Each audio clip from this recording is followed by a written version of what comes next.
ilmaha korintooda waa maxay ama qaab noocee ilmaha loo koriyaa ama qaab noocee had ilmaha korintooda waa maxay hadafka ka dambeeya ilmaha in la koriyo.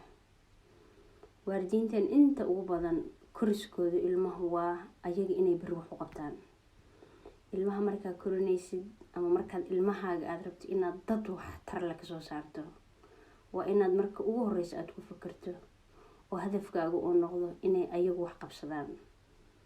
in ma aha inay adiga aad ku fikirtid inay adiga bari wax ku qabtaan oo ay markaa noqoto ay ku daryeelaan oo lacag ku shaqeeyaan oo guriga aad ku dhisatid halkaa ka dhacday u kori oo maskaxdooda u dhis oo wax u bar ayagu inay wax qabsadaan. ayagu inay noqdaan dad akhlaaqiyan maaragtay dad wanaagsan dadka markay dhex galaan edeb leh waxaartay ixtiraam leh ayaguna wax qabsan kara kabacdi ayagu adiga wax ku qaban kara.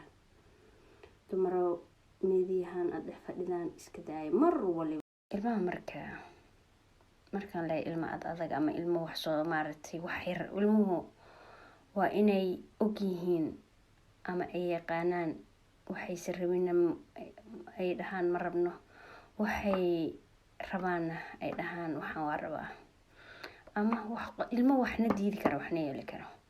ilmaha waa la fariistaa waa la doodaa waa la hadlaa laakiin habarin inaad dhahdo may waxa horanin may waxay kaan wey.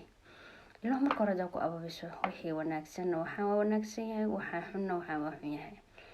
cunugu wixii uu fahmaya bari bulshada haduu dhex galo hadaad cunuga barin jidka wanaagsan shoog baa ku dhacaya weligiiba dee waxba lagalama hadlin waxba looma sheegin.